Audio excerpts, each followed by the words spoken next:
Maka seorang warga tersebut mencari pinjaman uang untuk melunasi tabungan korbannya. Pas di hari itu kan 1 hari sebelum hari H itu pas tanggal 9 Dzulhijjah itu kan harus dilunasi. Tapi tabungan seorang warga tersebut itu katakanlah masih 2,5 juta, berarti kurangnya 1 juta, dan ia berhutang ke orang lain untuk melunasi tabungan tersebut. Nah, kalau ditinggal dari segi kesehariannya, dia bisa dikatakan mampu dikarenakan masih memiliki harta yang lain. Wakalah suaya biwiri ju'lin, dengan alasan wakalah yang terjadi antara Pak Fulan dengan warga tersebut menetapi rukun dan syarat dan tanpa adanya upah. Kemudian dari kelas 1 aliyah menjawab wakalah batilah karena tidak memenuhi syarat siwat. Keraton, kami kelas 1 aliyah menjawab akad antara Pak Fulan dengan masyarakat ini adalah akad wakalah batilah.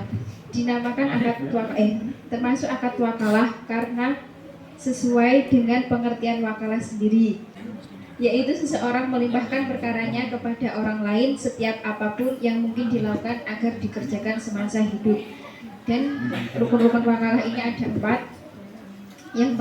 Yang pertama adanya muwakil, yang kedua adanya wakil, yang ketiga adanya muwakalfeh, dan muwakalati arba'atun, muwakilun wa wakilun wa muwakalun fihi wa sigatun.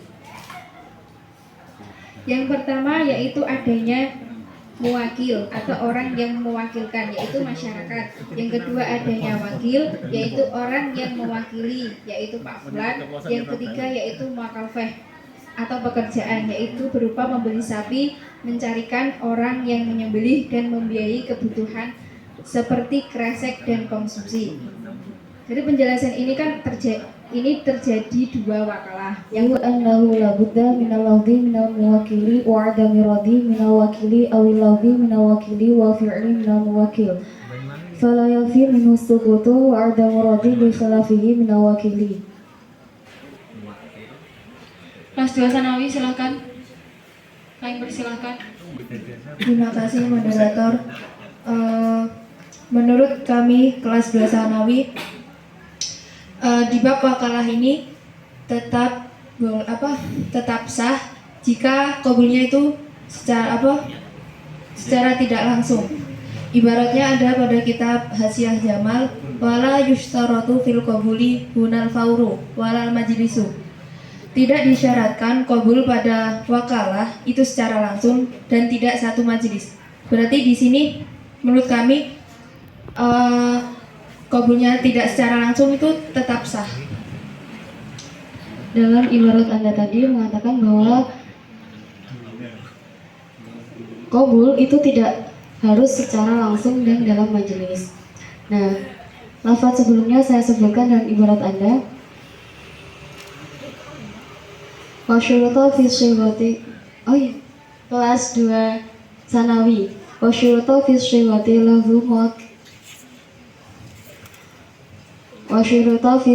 lahu muwakilin walau bina'ihi yush'iruhu biridahu wa fi ma'nahu ma marra fi dhamani kawakatuka fi kada au bi'kada kasailu uqudi wal awwalu ijabun wasani qaimun maqamahu amal wakilu fala yushtaratu qabuluhu lafzan aw nam. Apabila ada lafaz dari muwakil dan tidak ada penolakan dari wakil, atau terdapat lafaz dari wakil dan fi'lu dari muwakil, maka tidak cukup bagi muwakil hanya diam dan tidak menolak.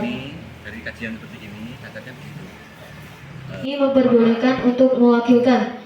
Amal qabulu maknan. Adapun qabul secara maknan itu adalah bahwa adamu rajin wakalatin, tidak adanya penolakan dari wakil. Fala buddha minhu falau radda faqala la aqbalu aw la af'alu batalat.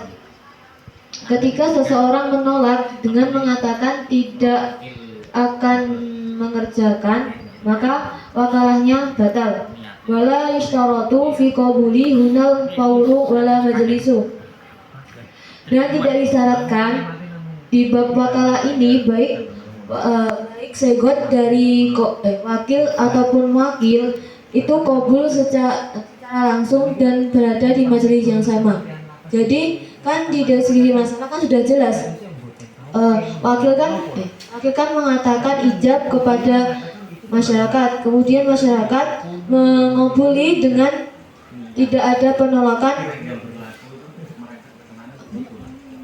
dengan tindakan datang dan memberi uang kepada Pak Fulan. Itu kabulnya masyarakat secara makna. Jadi kan tidak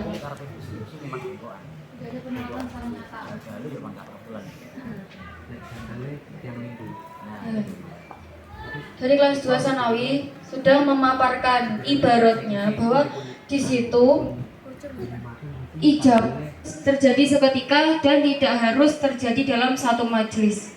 Entah itu yang memulai akad si wakil atau mewakilnya. Bagaimana kelas 1 Aliyah menanggapi komentar dari kelas 2 Sanawi?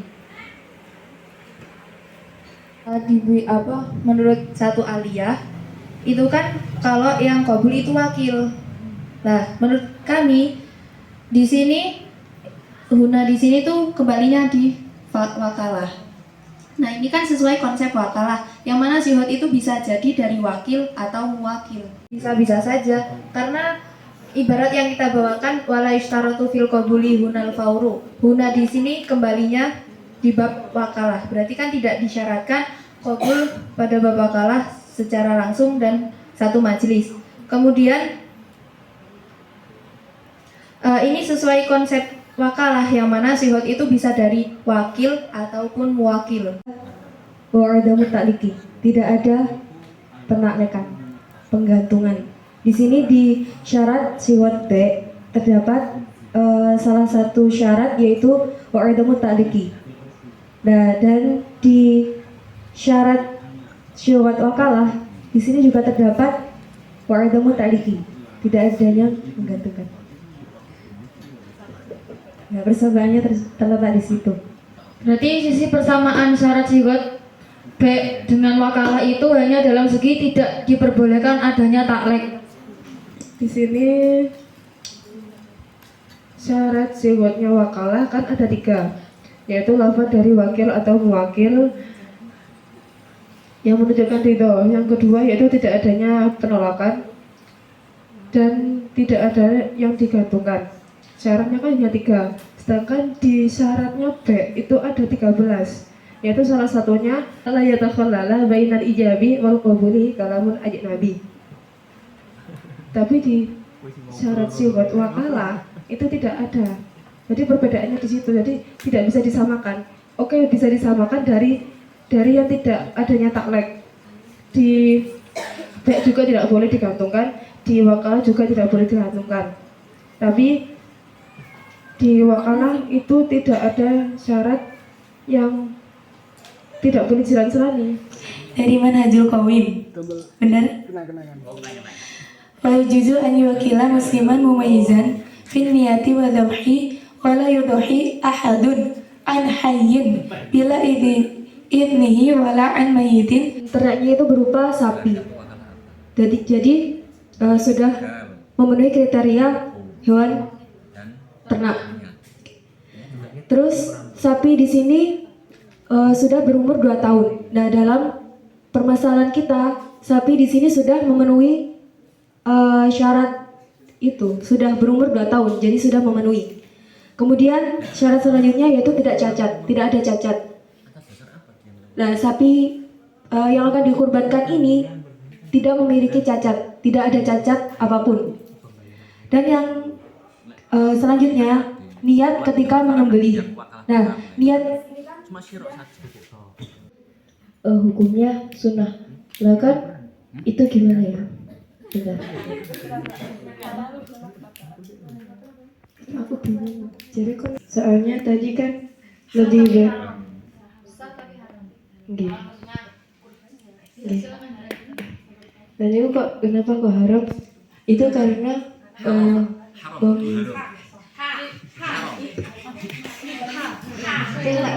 putus ya.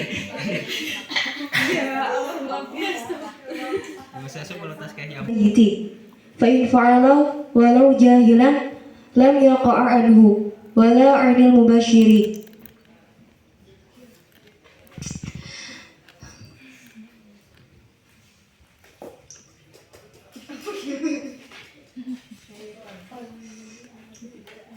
Dan tidak boleh menyembelih tanpa seizin orang yang masih hidup, dan tidak boleh jika tidak ada wasiat dari orang yang mati, maka itu tidak boleh berkurban, menyembelih itu.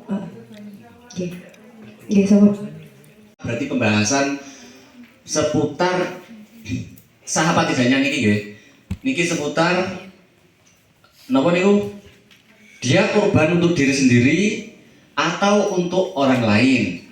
Untuk orang lain, orang lain itu masih hidup atau sudah mati. Nembe niku nggih. Masa niat sampun napa dereng wae? Sekedhik ya, oke. Untuk berkurban